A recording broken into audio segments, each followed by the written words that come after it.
آماده‌ام، میخوام برم بدوم زودتر بگیریم برم برنامه‌مو اجرا کنم. از برنامه‌م عقبم برای یوتیوب. خب سلام، چطورید؟ خوبید؟ میخوام امروز در مورد دو صحبت کنم و فلسفه دو و موانعی که ممکنه باشه که ما ندویم یا دو رو بذاریم کنار و بعد از اون میخوام در مورد این صحبت کنم که چطور میتونیم دویدن رو بکنیم یک عادت زندگی. خیلی هم ممکنه فکر کنین که دو یعنی یه ورزشکار حرفه‌ای بودن. واقعا این شکلی نیست. یا ممکنه فکر کنین که دو یعنی این که یه کفش گرون، لباس گرون و تجهیزات گرون داشتن. نه، واقعا اینطوری نیست. کفش خوب داشتن آره خیلی کمک میکنه، لباس خوب میتونه کمک بکنه، ولی واقعا توی اینا خلاصه نمیشه.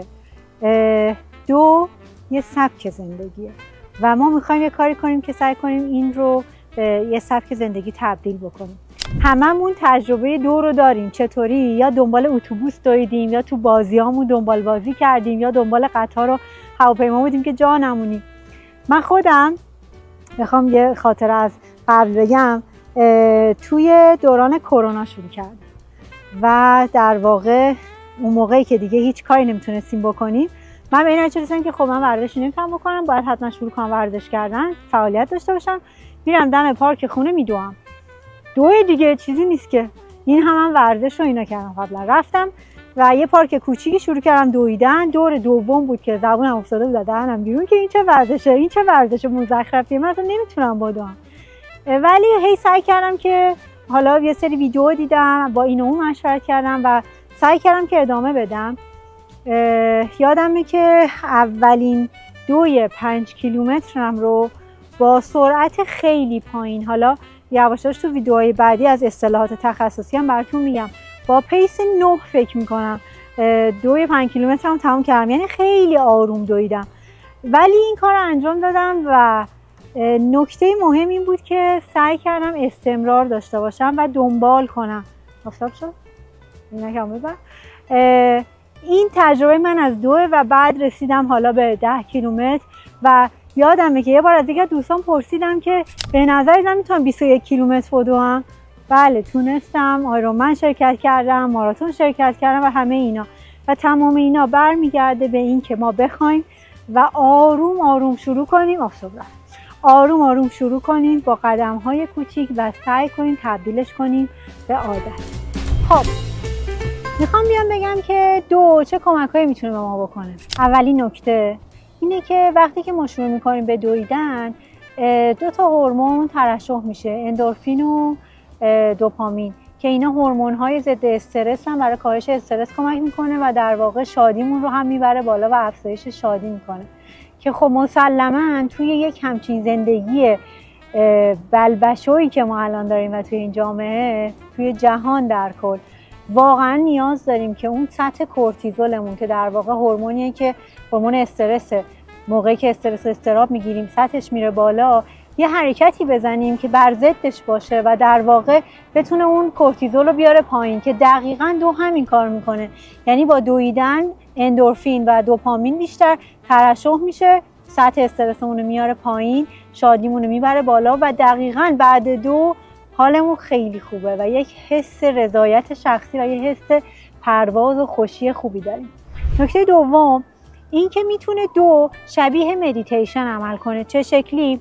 یعنی مدیتیشن واقعی به این شکل که اگر ما ریتم نفسمون و گاممون رو درست انجام بدیم و هماهنگ باشه و ریتمش رو حفظ بکنیم، دقیقاً شبیه مدیتیشن میاد مغز ما رو ریلکس و آروم میکنه و خیلی میتونه کمک کنه. حالا جلوتر بعداً اصلا در مورد این ریتم گام و نفس توضیح میدم که کمیش هم در ویدیوی در واقع آموزش تنفس در دو هم توضیح دادم. و نکته 3 این که دویدن فقط یه ورزش نیست، در واقع یک سبک زندگیه و میتونه روان درمانی شخصی به حساب بیاد. چطوری؟ اینکه خب ادامه ماجرا که دو میتونه روان درمانی شخصی باشه، به ما کمک بکنه در تحمل کردن سختی ها و اون زمانی که ما داریم در واقع میدویم بتونیم خودمون رو از اون سختی ها، از اون قسمتی که درش بودیم و داشتیم حالا غم تجربه میکنیم و یا هر چیزی جدا بشیم و بیایم بهش اینجا بهتر فکر بکنیم، حالمون رو خوب کنیم و برگردیم. من میگم با دویدن تاب‌آوریمون رو میتونیم ببریم بالا.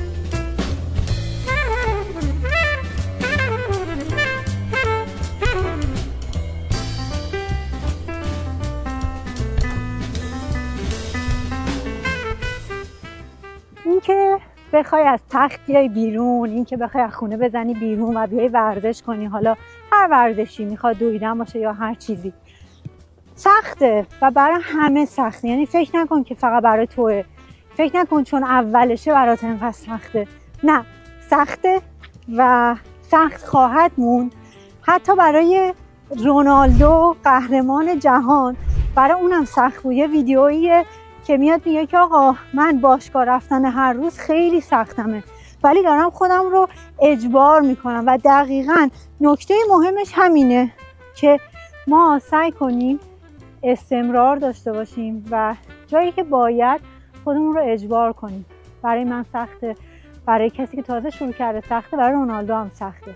دقیقاً نکته همونه، استمرار علاوه بر انگیزه. در واقع انگیزه مهم، انگیزه های درونی، انگیزه های بیرونی، ولی هیچی به اندازه استمرار نمیتونه کمک کنه. و تعهدی که به خودتون میدین و بعد حالا مثلا به مربی یا کس دیگه، لطفاً شروع کنین به حرفای ذهنتون که ممکنه بگه وای نه خسته ای، نه دیشب نخوابیدی، وای نداری پریود میشی، نه شب مهمون داری خسته میشی، نمیدونم آسیب میبینی، نه آب کم خوردی، نه هوا گرمه هوا سرد سرما میخوری.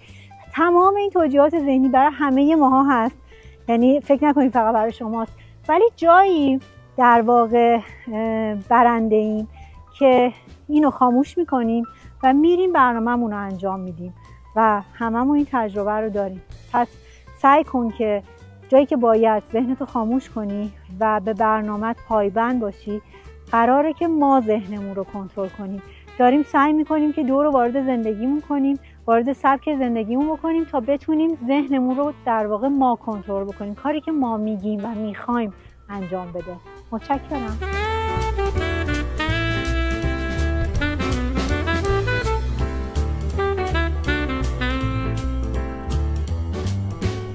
میخوام بگم که هیچ وقت منتظر شرایط ایدئال نباش که اون شرایط فراهم شه بعد بیای شروع بکنی، به خاطر اینکه هیچ وقت شرایط ایدئالی ما نداریم و پیش نمیاد. بیا همین الان شروع کن و با قدم‌های خیلی کوچیک هم شروع کن. برای اینکه ما بتونیم یه عادتی رو بسازیم باید با قدم‌های کوچیک، استپ‌های کوچیک شروع بکنیم و استمراری که گفتم و اون انگیزه درونی که گفتم رو چاشنیش بکنیم، ادامه بدیم و اینو بپذیریم که یه جایی ممکنه ما زمین بخوریم، ممکنه یه روز برنامه رو انجام ندیم، ولی به خودمون ایراد نگیریم، از خودمون اشکال نگیریم، خودمون رو سرزنش نکنیم. و یه چیز مهم، اینستا رو اینجور مواقع بذاریم کنار، مقایسه کردن خودمون با دیگران رو لطفاً بذاریم کنار و سعی کنیم اون مسیرمون رو جلو بریم.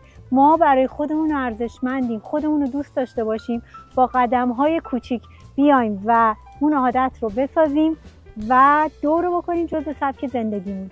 مرسی که با هم بودید.